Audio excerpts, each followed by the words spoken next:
He's a bad beast on that barbecue, on the grill or the smoker. He knows just what to do. He's a bad beast on that barbecue. Hey, what's going on, guys? Hey, welcome back to another episode of Bad Beast Barbecue. Hey, today we're going to be cooking some oxtails. I haven't cooked oxtails before. Most people cook oxtail either in a pressure cooker or they stew them for a long time. I've seen some folks smoke them, so that's what we're going to be doing today. We're going to be smoking some oxtails, okay? I got them thawed out and they're up in the refrigerator. We're going to be doing the prep work to clean them up a little bit, to get them seasoned and get them out on the smoker. Okay, we're going to be using the Weber kettle today. We're going to be smoking them, trying to maintain our temperature between 225 and 250. And we're going to smoke them for the first 2.5, 3 hours, and then I'm going to go ahead and put them in a pan and cover them with foil, maybe put a little liquid in there, and then we're going to let the kettle braise them for another 2 hours until they're fork tender. Okay, so the cook time is probably going to be about 5 hours, all right?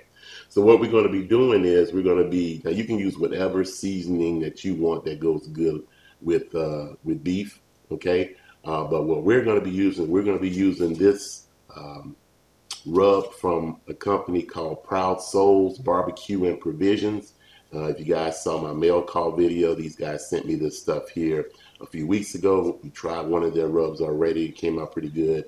And this one here is called Black Magic, okay? This is for beef, and this one here has edible charcoal in it. Once again, I've never had a rub that had edible charcoal in it, but I'm interested in seeing exactly how this pans out. And it smells like charcoal.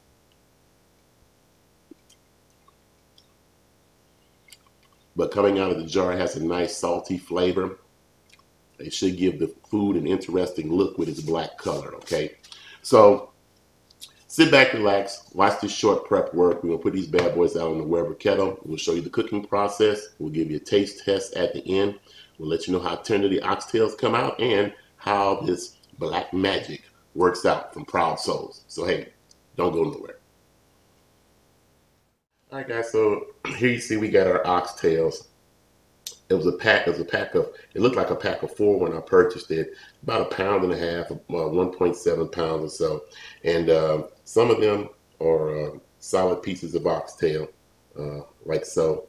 And then others are smaller pieces. So we're gonna trim some of the fat off of our larger pieces of oxtail so that the rub will adhere better to it, okay? So I'm gonna go ahead and do that right quick.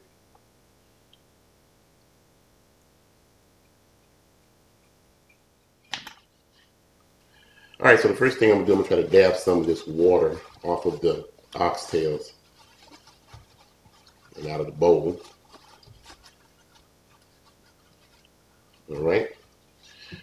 And now we're going to use a little bit of olive oil as our binder, just a little bit. Get these well coated.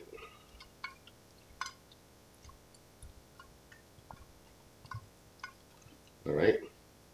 And so we moved our Black Magic rub into a shaker bottle because this doesn't come in a shaker.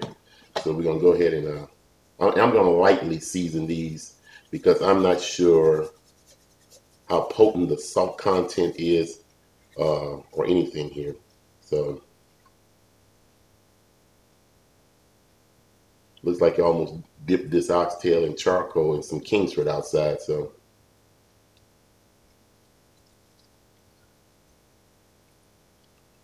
like I said, when I tasted it, it tasted very salty.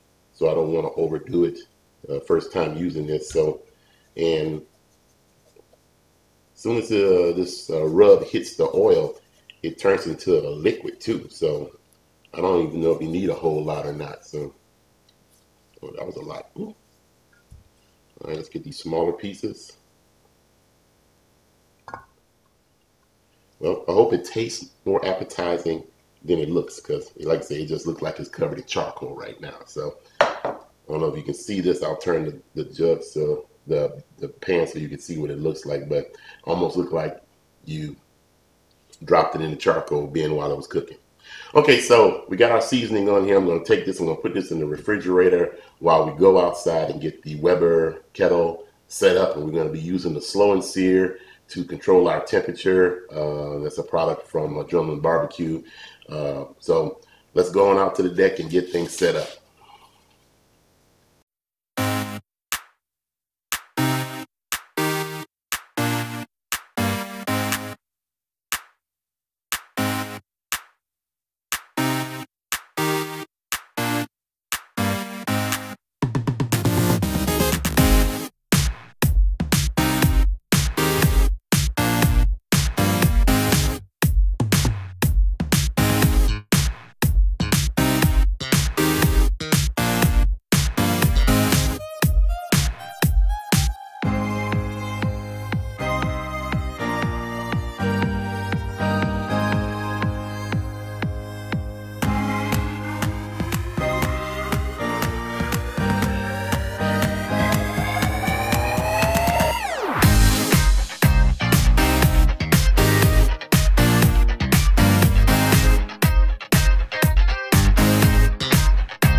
All right, guys, so we're finished with our cook. Took about 5 hours, maybe 4 hours and 45 minutes total, okay?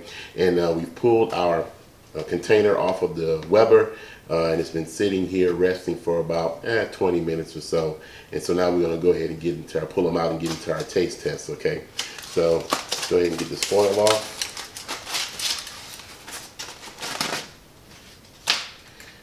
And I will put them up here on the cutting board. I can already tell from some of the smaller pieces of oxtail that the meat is falling apart. It's very, very tender. So we'll put these up here. The color is very interesting because they're very, very dark. They're not burnt. It's just the color of the rub, okay? So there we go. There we have it. Let's get this last piece out. There you go. All right. So let me go ahead and give you guys a close-up look at this. All right. So here you go. As you can see, the meat is pulled back from the bone and it's really, really tender. It's got a dark color to it. It smells fantastic, especially being braised in that beer. It smells really, really good, okay? I'm hoping that the saltiness of the rub kind of mellowed itself out a little bit. So nice pink color from the smoke. Got a little smoke smell to it. So let's go ahead and have a taste test, all right? All right, guys, let's go ahead and get one of these. It's black almost, but it looks interesting. Like I said before, it has a great aroma to it. I can smell the Blue Moon beer. I can smell the smoke. All right, let's get down to the taste test.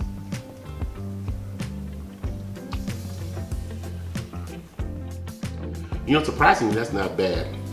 It's not overly salty as I thought it would be to begin with when I did the little pre-taste before we put it on the meat.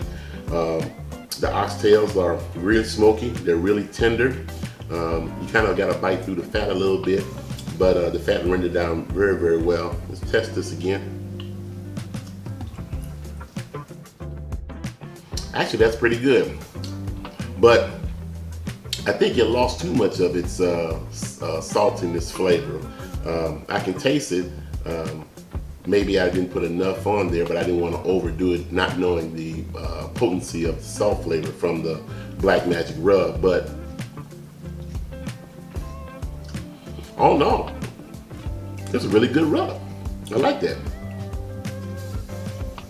Maybe I'll put a little bit more on it next time, and that way we'll get a little bit more pronounced flavor of saltiness. Okay, let me try another piece. It's got good flavor to it. But it's not anything to me unique or out of the ordinary. Got some good flavor to it. It's got a little saltiness to it. But I don't know if it's being overpowered by the smoke or what. But it's a very interesting rub to say it's edible charcoal. I don't know if I need to put more on it or not, but I can't say anything bad about it. Okay, so it's definitely an interesting rub. Okay, so we'll try this again next time. They say this is good for beef, and it's all natural, no preservative and no GMO. But I'm thinking that this might taste a little bit better. One, I guess you put a little bit more on it, and two, if you mix it in with something else to kind of give it a balance of flavor. Okay, but next time we may add a little bit more to it to see if we can get a little bit more of that saltiness from the rub. Okay.